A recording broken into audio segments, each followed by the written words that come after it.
Hi, I'm Dr. Mitch, and welcome to the Truth Talks podcast. Today's episode, I am here with, we're going to go ahead and say the whole name, Salvatore Buscemi, but I'm going to call him Sal, right? Right on. It's going to be Sal today, the pizza maker and whatever else we discussed about. But Sal is a massive wealth manager and author of a few books that we're going to be talking about today. The last one is Legacy Investing, and it's really fun to talk about how the 001% invest their money. But Sal's going to do us a favor. I had to hold back a little bit. Sal is a guy that's been on big TV shows. He's been in Forbes. He's been all over where all the big money managers are. The perfect hair, the perfect teeth, the perfect wife, house, everything. I mean, it's all perfect. But I'm going to drag Sal down to everyone else's level, and he's agreed to come on our show. And I think if you listen to this episode, you're going to get a lot of knowledge on investing, even if you don't have the multi-millions of dollars that he typically deals with. Is that right, Sal? Yes. That's my promise and commitment to you, Dr. Mitch.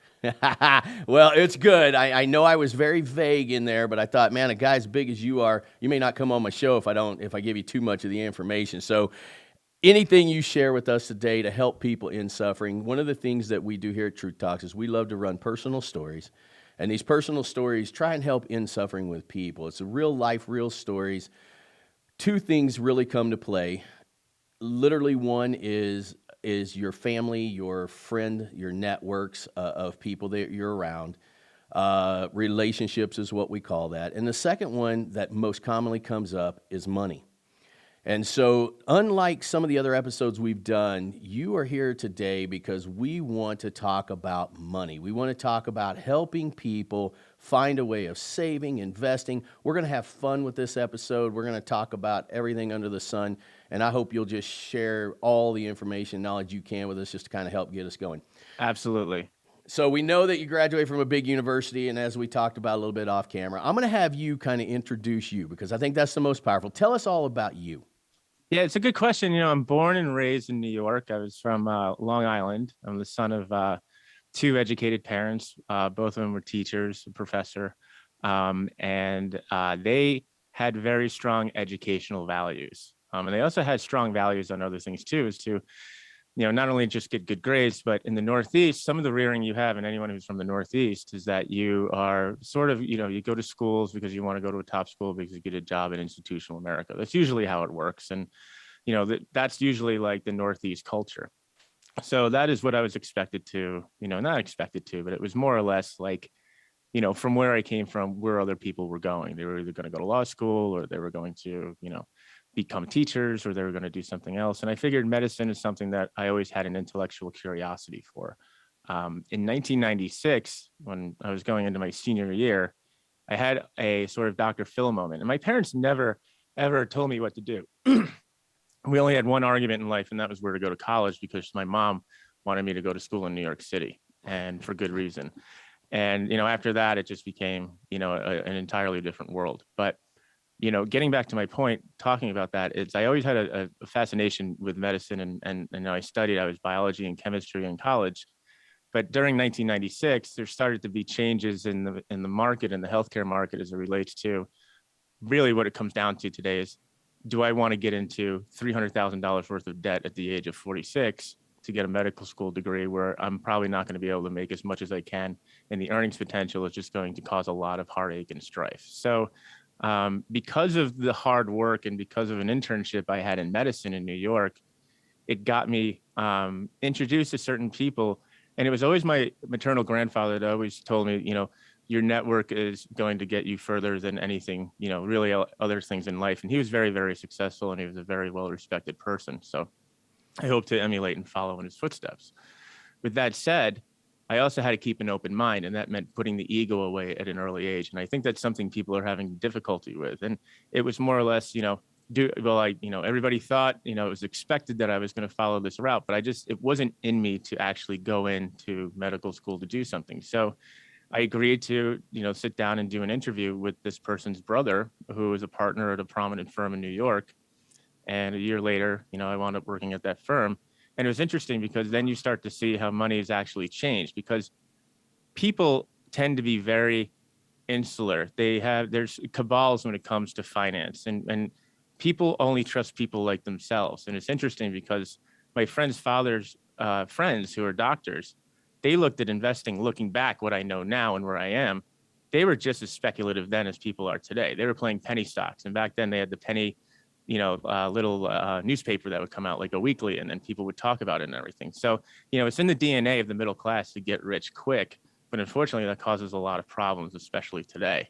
And I'm sure we're going to get into that as we dive into it. But what you see is how money is meant to be used as a tool with certain people, whereas the middle class uses it mostly for what I call constant dopamine hits. And, it's I talk about in the book, like when we talk to certain people, the bigger the money, the more sophisticated, the nicer they are. There are people who are, they'll tell you they want to do something, but they don't commit because they don't have the same values. It's not like they understand it's not like they don't understand the investment. It's just that they have a different value system. And I think that's what we're going to talk about.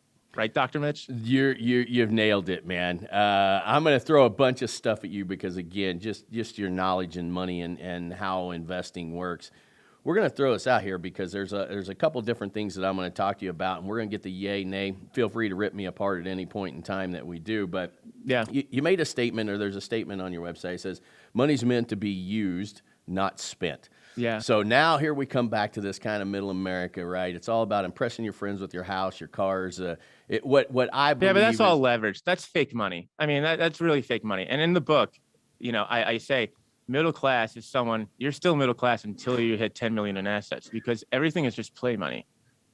People are levered today. Just because they live in a nice house doesn't mean they own it. But anyway, continue. Right. That's it. That's exactly where I want to go.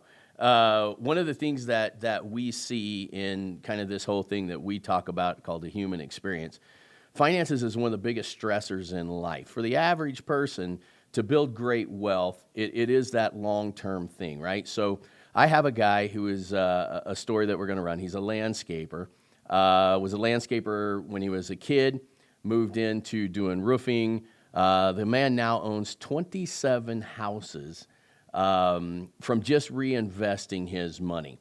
Then I can't transfer over to some of my buddies who are doctors, and they are into the Bitcoin, into that get-rich-quick type of situation. Tell me about the two of those from your experiences. I'll tell you what it is, and I see this, and it's interesting because I run a life sciences venture capital fund that's well performing, but I work with a lot of scientists and doctors, and it comes down to something I talk about in the book. Your first buddy is a self-made guy, so he takes nothing for granted. Never met him, but he takes nothing for granted. He's probably never really had anything given to him, and so he has been basically that's his identity, is getting to where he is today, and that he looks at the world as his identity, and he protects his identity much like any celebrity would, right? But only he's not a celebrity. That's his provider type of mentality, and I talk about that in the book.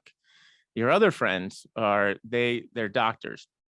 And a lot of my contemporaries will never take a check from a doctor or a dentist because they don't have the same value system. It's, they'll say they like it.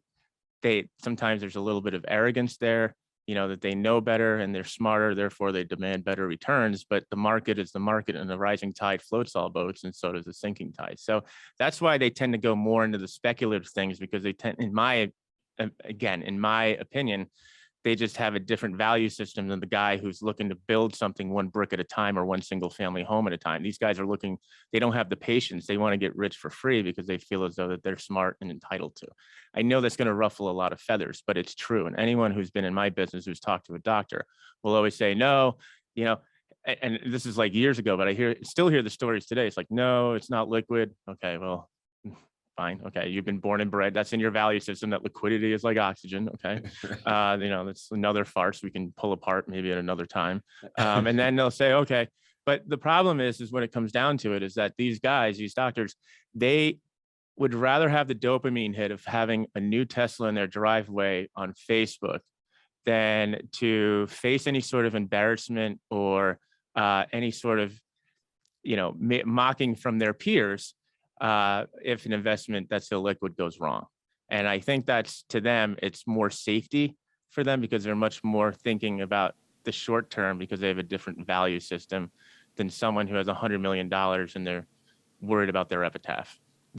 and it's true. I mean, this is what's crazy true. I All know right, let that me. I know you're going to get hate mail, but I mean, you didn't ask me That's on this for, because I'm a fluffy guy, right? I mean, let's that's be honest. Okay. All right. So, that's I mean, we exactly have a right. common friend in common, and she made us an introduction, and so far, I think it's working out pretty well. Yeah, she knew it was is what it is, right?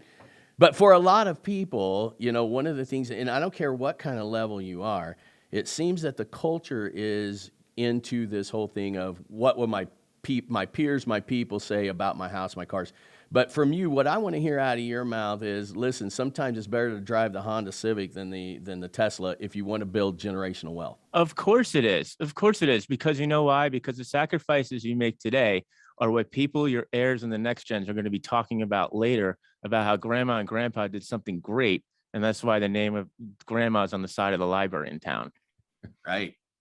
I Right. mean, if you look at it, the super wealthy do it too on extreme end. Look at Jeff Bezos. I mean, he is looking to build a legacy, no matter how nefarious we think he is or not. Same thing with Bill Gates.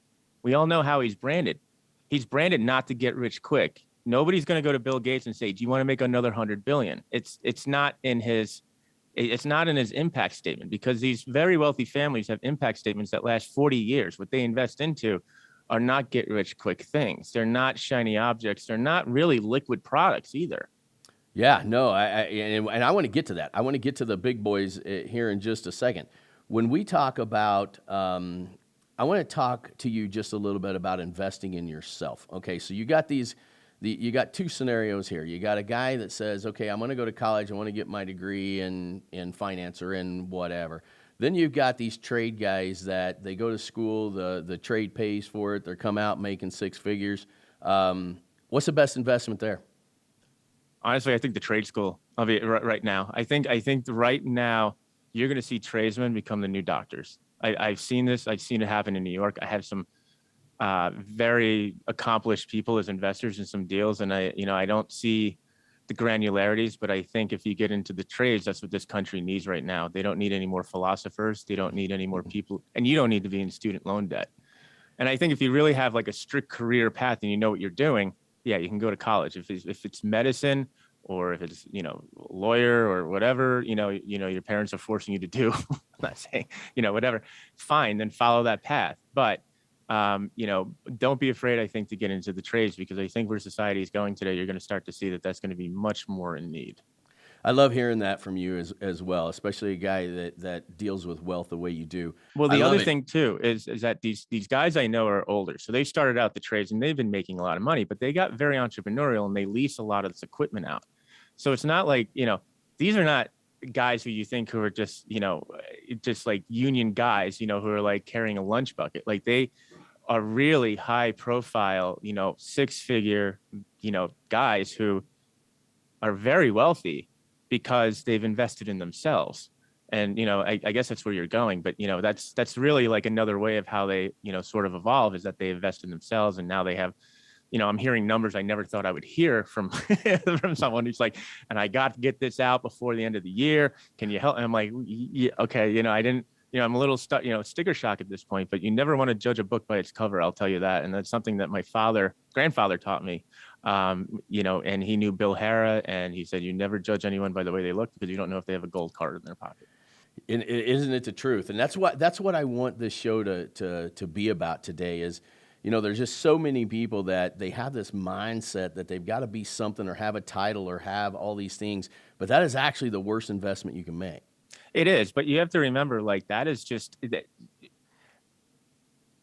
anybody can get a title today, right? I mean, anybody can do that, but it takes, I think, real intestinal fortitude to really build a business or something. And today, on the flip side, looking back at this, if I didn't do what I did earlier in life and become entrepreneurial, I don't know where I would be today, to be honest with you.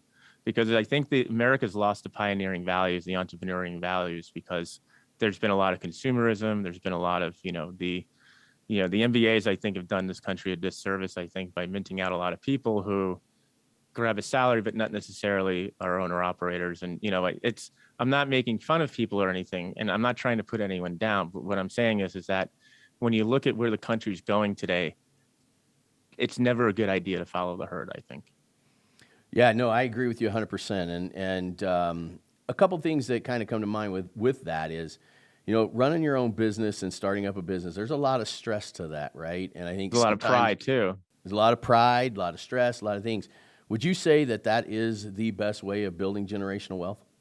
Yeah, somebody's got to take a risk and do something. Somebody's got to do something different. A couple other things that really come to mind that I've got to ask you about. Number one is when it comes to making some money. So a guy makes some money, right? And he's got, let's say, saving 10,000 a year. He builds up to have $100,000, $150,000. Here's the next biggest problem, and I want you to really talk about this. How does a guy know who to trust? Everybody in the world is in finance right now. How does a person know who to trust?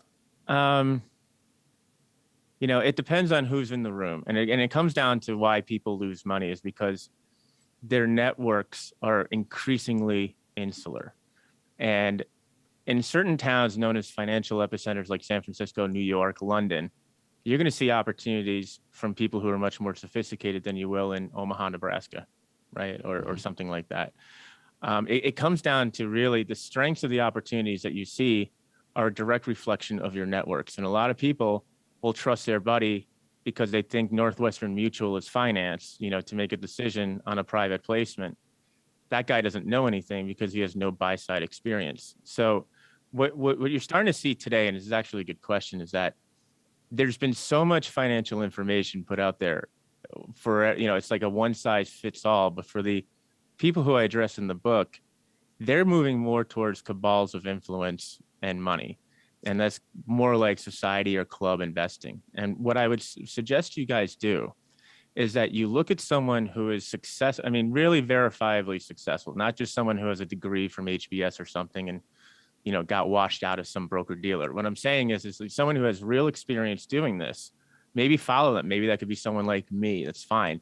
But just follow along and see what is it that they're doing that's different, and if that's attractive to you. And then find people, if you can, in your spheres of influence. But networking today is the most important thing because you're not going to find any opportunities because nobody knows you. So if you come to the table and say, I have $100,000 to invest in something, what does that mean? And to most people who say they have $100,000, guys like me, it sounds like they're looking to get rich quick and they want no risk. So it's like automatically it's a non-starter because I know that there's going to be issues because as much as I tell him that this is a long-term investment, he's going to go home and watch Shark Tank and he's going to be influenced by Shark Tank.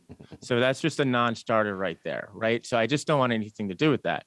But what you need to do is I think you need to invest in yourself and start doing some YouTube things and saying, what do I really want to do? And the way the super wealthy do it is, how do I want my legacy to read? How do I want the epitaph to read? And it's not a difficult question. You can have it with your wife. You can have it, what is the best thing to do? I ran into a guy who was in a similar situation in New York. I met him for lunch and he had just come into a lot of money, a lot more than $100,000, but he didn't have his identity formed. Okay. So he didn't know what to do. He was a little younger, and I said, to him in front of, his fiance, I said, is this really what you want to be remembered for? Is this what your investing legacy is going to be? Trading microcap weed stocks for the rest of your life, and he's like, well, and all of a sudden it sort of hit him, in between the eyes with, is that how you want to be remembered for it? And now he's starting to pay attention more.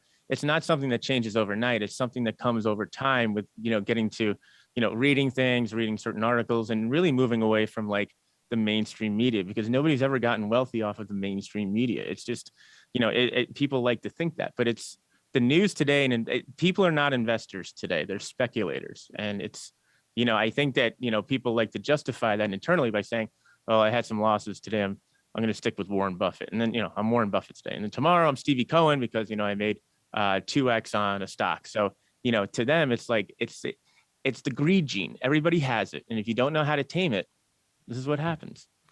Thank you for saying that. That's exactly what I like to hear because that's exactly what people need to hear. What are some of the bad investments people make? We're talking about if you want to actually build wealth. We know cars not a good investment. All the stuff that makes everybody else think you're rich, those are typically bad investments. Would you agree with that? Yeah, absolutely. Yeah, sure. I mean, but you have to remember that we're based on a consumer-based society because the MasterCard came out in the 80s. That brought leverage to the lowest common denominator, and people were able to buy things that they were never able to afford in the first place.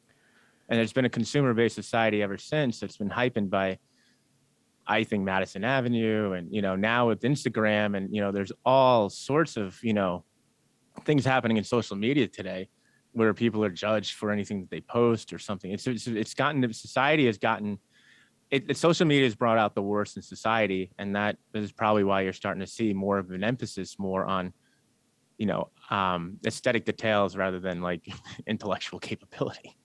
Well, it is. And I mean, and sometimes a person has to kind of be smacked in the face, right? Or they just don't quite see it. And yeah, and I think it's, there are people on there, and I think that there are professional influencers who make a lot of money, and there's a huge wealth creation mechanism, social media. It really is. There are people who run businesses all up and down the gamut, and it's never been easier in the history of our country to become an entrepreneur, to have a side gig. Think about that. I mean, it's never been easier before. Never.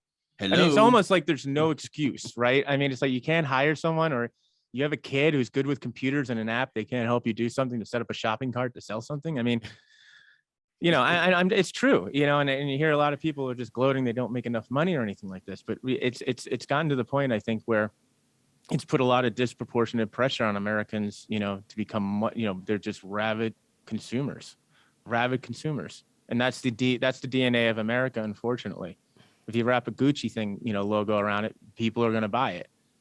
It is so true. And this is why I want young people to hear, especially from somebody like yourself.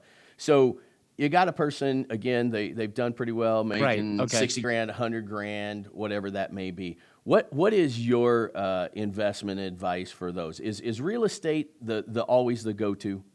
Real estate is the go-to only if you buy it appropriately, right? If you overpay for it, you lose. Because remember, leverage is meant not to amplify it's not meant to justify the investment. It's meant to amplify the investment. And you need to understand and invest in yourself how to value properties first before you even write a check.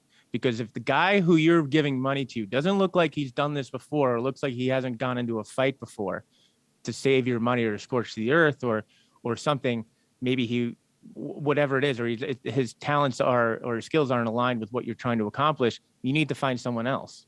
Give me your opinion on stocks and stuff, because again, it all comes down to education. We're going to talk about that, how you educate people with your videos and so on and so forth. I want to save that to the end. Yeah, sure. I really think this is good information for a lot of people. So when you're talking about again, some where everybody's trying to start their investment portfolio to kind of get to that next level, real estate definitely always seems to be a really good one. It is, but I think the safest way for guys to get into this is to partner in larger syndications with real estate, with people who have been much more experienced, that will let them maybe look underneath the teepee a little bit, right? And I do that with videos, because there's a lot of people who, just because they have more zeros in their bank account, doesn't necessarily mean that they understand real estate too, right? I mean, they might be really good in life sciences, and might have a Nobel Peace Prize, but does that mean that translate into real estate? No, but they're smart enough to do that and to ask the hard questions: is who do I need to go to, and who's in my network that's going to be able to get me to where I need to be?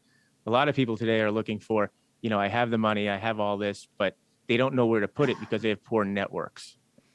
So far we've come up with networks and education, right? Educate yourself on whatever it is. Does a person need to kind of invest in one thing versus diversifying? Because again, if we talk about education and knowledge, there's only so much time that a person has.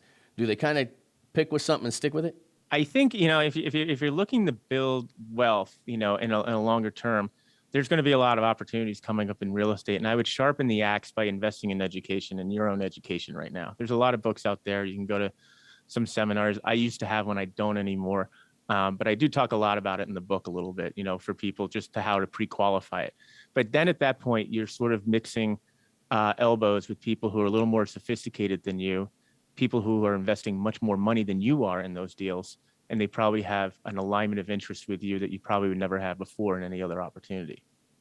And again, there's always this argument. Again, probably get a lot of hate mail, but that's okay. This Bitcoin, stuff like that. Like a guy like me, I'm really conservative, right? I like dirt because I don't think they make any more of it. But that's your personality. That's your personality. Okay. What do you think about that, though? Well, I mean, it's higher risk. It is high risk, but it's high risk for people who are high risk, right? So if you're I like real estate, but people think I'm high risk because I have a life sciences fund, right? And I invest in life sciences companies. Does that make me a cowboy? No, I'm a little more thoughtful about it. But I think that people get into these investments because I have feel, and this is my theory on it, is that it's a function of their identity and who they want to be. In 2017 or 18, I remember I was going to the JP Morgan Healthcare Conference in San Francisco. In San Francisco, everybody has a Tesla there. And I just remember this one person who was trying to impart upon me his entire identity going up, State Street, I think, in San Francisco. I can't remember, but the major market street, going to a museum. He was talking everything about Bitcoin. He was talking everything about the Tesla. It was almost like it was his personality replacement, and I could not get out of the car. But that is him, because that is his risk profile. It's not necessarily a bad investment. It fits. It's his identity. People call it risk profile. It's his identity. And the people who like crypto are the guys who love, lime green Lamborghinis, and they wear their risk profile on their wrist. You don't, right? You don't. So it's not for you. You have different needs, right? So you're going to look at things differently, probably much more as like a provider or something like that, where you're just looking to provide, if people who are like you, they just want to provide for their own foundations and make sure that there's no money issues. Maybe they have a special, we have one that set up a foundation for people who had a special form of autism for special schooling. So that required sensitive financing. But guess what they didn't invest into to fund that was 20 single family homes or 20 million in Bitcoin. What they did is they invested it into Class A real estate assets to make sure that there was longevity and duration of certainty of income payments coming in. Because remember, when you're coming into real estate, you're also dealing with something too that nobody really talked about earlier. And that came apart as the pandemic, and that's politics right now. Mm-hmm. So if you're going to get a mortgage to buy something, how do you know that the tenant is going to be able to make the payments the next day, or if they'll have a job? That's something that the very wealthy look at. Actually, some of them don't even like going into multifamily because of those issues, is that they don't, there's a lot of pro-tenant protections today, and that could affect their income and, of course, their reputation. And I love this because, again, we're going to kind of hammer some people at the end with your videos and things that they can do, read your books and so on and so forth to really become a good investor. I kind of want to transition this over then into this uber wealthy, because I think it also kind of transforms down to the average person. But when you talk about your risk assessment, your personality type of investment type of stuff, all that makes really good sense to me, because I actually studied the stock market for a couple of years. And after a couple of years, I realized I just wasted 2 years. I still don't have a clue how the damn thing works. But you were anxious as hell during those 2 years, right? I was anxious as hell. Yeah, dude. It was like, and then you got gray hair. Is that how you got gray hair? Right. Yeah. 2 years ago, it was all dark. Young man's game. It's a young man's game. But stock market trading today it's not what it used to be. Okay. It used to be there's just been so much money added to the system today that it's just created, I think, valuations that are just kind of unsustainable. And if you look at the activity of the people who are actually moving the market today, they're not the big hedge funds that do a lot of, deep dive research through the mud, looking for things, for reasons to short a stock. It's a bunch of guys in their basement who are day trading their stimulus checks, right? I mean, that's really what it comes down to. The good part about that is I think it's been, and again, this is my conjecture, that crypto has been a tremendous a shock absorber for inflation. But I also think that it's like created this speculative society where people think they're investing, they're just gambling. Like I think I would be better off playing blackjack in the casino, and I don't even gamble. We don't do anything liquid, than I would just doing anything with Litecoin or anything. The only reason why I have a Coinbase account is because I lost a bet. I lost a bet on the election, and the guy said he would only take payment in crypto because he wanted to indoctrinate me in crypto. So I had to start for $100. I had to open a Coinbase account just to pay him. And he's like, "Did you catch the bug yet?" And I'm like, "No, like I have better. I can't do that. I have so much stuff I have to deal with. It's just I can't look at that all day. It'll just burn you out. It's a young man's game. It really is." Do you not have $1 million in GameStop? No, I don't. Great, because I do. So that was a bad investment right there. But that was a reflection of the network that you were around that gave you that advice. No, I'm kidding you. I did not do that. Are you out of your mind? I'm into dirt. And that's the thing that's fun about talking to somebody like you of your caliber. You've already taught me the $1 million nugget, right? Invest in your personality. And I get that. Even even the higher risk guys, I totally get how they can get off on that and probably get their, all their dopamine and everything that they do. And it's probably the best place for them. I'm that conservative guy. The dirt thing makes sense to me. I understand it. I can walk on it. I can touch it. I get it. But I really do like the way that you did state, though, that you investing with your personality. I love that statement. Actually. No. And it's interesting because I actually flew out to, I actually went out to Utah to meet with a family that had a lot of money. And, they were following me and they're like, look, I'm not interested in anything, risky, life sciences or anything like that. We just understand dirt. We've come to the rationalization that we're too old to be operators again. We tried this before we got our clocks clean in 2009. So, yeah. Can you tell us what, if it's good for you, is it good for us? And so I talk to them in the same way that I talk to you, because every family has its own idiosyncrasies. And again, it goes back to like the financial press saying everybody, is Warren Buffett and drives an Oldsmobile in 2021 and drinks cherry Cokes and, all this, all that pizzazz. But it really is not the case. And, these are guys that come to me literally, and I can tell you, he wears the same thing you do. He looks just like you. He has $12 million in his bank account, and he wanted me to give the book to his mother because his mother also has a ton of money in the bank account. And she wants, like, as far as her legacy, and I'll say this, but and I'll say, and it might sound ridiculous, and it is ridiculous, but this is like some of the emotional issues that we have with people, is that she wants to be a provider, but instead of like putting it, buying, she doesn't know what to do with it or anything with it. She was thinking that she wanted to make sure that she could invest in Disney vacation points. We're talking $1 million, so that her grandkids will always be able to go to Disney World. And I just turned to him. I'm like, is she insane? Like, she's going to be an unsecured creditor to Disney for what? For $1 million? Like, how does it? I know. And she's like, she read the book and she came around. I'm like, look, I don't care, but I'm just telling you, like, this is not going to be a happy ending by any means. If that's, if that's what you want. And this is a very conservative family, and they're like, I get it. So, the guys like you, I know, I can tell just by looking at you. I have guys in Las Vegas that show up in like Maseratis with day glow orange, caliper brakes, and you look at their P&Ls and it's nothing. You can't do anything, right? They're all levered up to the hilt, and it's all leased toys and trinkets. So, everything that glitters isn't gold, and you just gotta, it's a difficult thing today for most people to be patient, but I think it's going to pay off, and that perseverance is going to pay off because everything's cyclical. Did you coin that term? Everything glitter isn't gold. I dig that. That's no. That came around. I don't know where that came from, but damn it, I thought we had a nugget right there. No. I got a few others, but that wasn't. I can't take credit for that one, unfortunately. Well, this is a complex topic, and that's the one thing that I recognize as I was doing all these stories and really, again, the whole human experience revolves around money.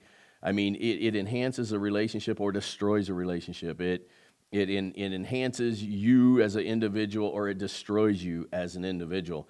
And it's such a complex thing. And I wanted to bring on somebody who is obviously very versed and experienced and also deals with some of the great wealth in the world. But I'm really appreciative that you broke it down, helped us break that down today, kind of where everybody comes in, and there's a lot of nuggets in what you said. But tell us before I let you go, I want to know, how does the uber rich get more uber rich? Really, there's two ways right now how it's done in America. You start a business and you sell it. Okay, that's like a real business, not like, like what we're looking at now are life science companies. We're also looking at areas that can't be knocked off by a kid in a garage or someone in China. The other way you start people doing this today is that very wealthy families who have sold businesses, what they do is they just reinvest in the stuff. They reinvest into venture, they reinvest into real estate, they reinvest into what we call statement assets, right? So that would be fine art or some type of fine art fund that they can tell their friends about, right? Because I'm a sophisticated investor. You're not. You're doing all this stock stuff that you're buying a tenth of a share of Google for. I'm in the sophisticated fine art thing, or I own a part of this Class A industrial building. See? So now I'm seen as being a little bit more smarter and sophisticated. Which is impressive. Can you start planning at 20 for your wealth at 80? You can, but I mean, when you start planning for your wealth, what does that mean? I mean, that means, who are you going to marry? Who are you hanging out with? Who are you, what are you spending your time doing, right? So are we talking about like working a job every day and putting money away? That's an entirely different thing. If we're talking about someone that owns businesses and is throwing off cash, like what we were talking about before, the tradesman, then they got a real issue, right? Then they have to find someone to trust, because those guys just can't, they don't trust each other financially. They just, they don't. So they need to find someone a little more sophisticated. They need to network and go outside. That's where you start saying you need to start investing in your network early on. The reason why I was able to do things earlier in life, I believe this for a reason. And it wasn't until I moved out of New York that it really hit me, is that your network really affects a lot of things in life. And the better your network, the better off you are, professionally and personally, really, for that matter. And that's what I talk about The all the time. earlier you get started on it, the earlier you get started on it, the better it is later on, because it is like money in the bank. But people, most people today who are in their 20s, they're thinking about getting rich quick, and they're thinking about, who am I going to date? They're thinking about, what are we doing this weekend? What am I going, all sorts of things that at 43, 46, when they're my age, they look back and they're going to regret. It's the truth. It's called fast forwarding your life. They always say network is your net worth, right? Yeah. And that is so true in every aspect of life. It's corny, but it's true. And you have to treat these people like your friends, really. Yeah, you do. And that's where the real magic happens. Like I wrote that book. I paid no one to be in that book. Those are all people I know personally, because I work with them personally, because I have relationships with them. Let's talk about that. Let's talk about the books. Why did you write the books, and what were you trying to accomplish with them? The book was written actually. So here's a funny question. Here's a funny part. And so this is something where you and I will probably agree on. I wanted to write a book because I was receiving phone calls over the past 5 years from people's spouses, females. And they would call up and they'd say, "Hey, I just got this letter that you wrote. This is a nice investment letter. I don't really know too much about what you're doing, but it makes a lot of sense. By the way, I'm kind of tired of my husband buying his fifth Porsche right now, and I'm looking to do something a little better. I'm looking to build, as you say, a legacy." So I'm like, okay, now I know who the audience is. So how am I going to write it? So then I went and I published 2 books before, and the publisher of those first 2 books really weren't appropriate for what I was doing here, because I was girding a lot of legacies and names in that book. So I went with a different publisher because I wanted to be women friendly, because that's the audience. Because let's face it, guys are not going to read finance books. They have egos, right? They're not going to, they don't care to learn. They just want to get rich quick, and they want to be told something for free, watch it go up. They don't give a crap, right? I mean, they just don't, right? But it's the women who have, behind closed doors, tremendous influence, especially sometimes at the upper levels. Okay. So I wanted to be women friendly. So I went with Beverly Hills Publishing to publish it, and it was great. And since then, I wrote the book as a sort of a how-to manual for people who have, it seems like on a daily basis, are getting 9 figures dropped into their checking account because of a huge $9 trillion transition of wealth that's being handed down to the next generation. There's no handbook for it. Anybody who does put something together that sounds so academic and so condescending. It's like, it's like a textbook that nobody wants to read. So I basically put together an amalgamation of a lot of the conversations that I've had over the years with people. And then I corroborated it with guest contributors who are some of the largest families in the country, in the world, to sort of validate a lot of these. Because I think with all sorts of new buzzwords that are coming out, people are saying, I don't know what this means. What does this mean? Do I have to do this? Do I have to do that? And they're taking asymmetric advice, mostly from sell-side investment professionals who have their own political agenda. They have their own internal agenda. They have their own bureaucracies that they need to deal with, and other things that really don't help the family or the wealth creator or the next gen at all. That book is great. I got it. I got to read it. I don't have my signed copy yet. I'm assuming that's in the mail.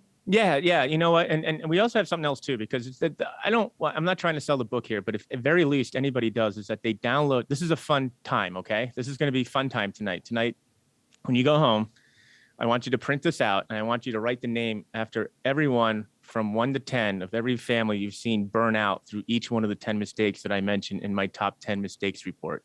And if they go to investinglegacy.com/gift, they'll get that free report. And if they want to buy the book, they can buy the book too, of course. But it's fun because every time somebody's seen this report, somebody sends an email back saying, "Oh my gosh, I know 3 families that lost everything because of number 4." And if you think this talk is interesting, it gets a little, I get a little more unvarnished on the report, because you have to talk to people today in a way where they understand it. And when you look at financial information, there's all these words that are confusing that nobody really knows, and they walk out with more questions than answers as usual. So this is why I wrote the book, to sort of be the handbook for people who have come into it, not to get their ego in the way, and to really, learn from other people's mistakes. And the report is valued at billions of dollars in research and development for these families that have lost everything in 2008, 2001. So it's a good learning mechanism. And I wrote it personally, so it's going to be interesting. That's absolutely phenomenal, man. I tell you what, again, I thank you so much for coming on our show. Sure. Yes. Thank you. Nobody gives me an opportunity to get behind a mic very often. I've seen you on plenty of stuff. And I remember in the beginning, I even told you, don't be nervous. I mean, we're not quite as big as Forbes and all these other cool things, but we do love when people come and share their story, share their time with us, especially because we do truly want to make a difference. We want to make an impact with what it is that we're doing. And finances and investing is a huge part of the rest of your life. And I really hope that we got that through to people. I really appreciate it. One thing on the ego too, and I'll just mention this. I had certain difficulties in my life personally early on. I lost my brother early on. And at that point, I made the commitment to drop the ego, which sounds funny, but it's not. And what I did by doing that was starting to help other people. And as a result, that's gotten me places where, even with my background and everything, I probably could not have gotten into if I had not dropped the ego. Thank you for sharing that. Yeah, it's beautiful to sharing it. You came highly recommended from somebody I truly respect. Yes. I hope this turns out the way I wanted it to, but regardless. Oh my gosh, you're amazing. The whole idea, man, is tell Tom Hanks I said thank you. Okay? Yes, thank you. I will do. All right, brother. Thank you so much. We look forward to maybe even bringing you back on, talking about some other stuff when this comes up. Yeah, absolutely. Thank you so much. And thank you for your time. Anytime. Thank you. All right, brother. Bye-bye. Bye-bye.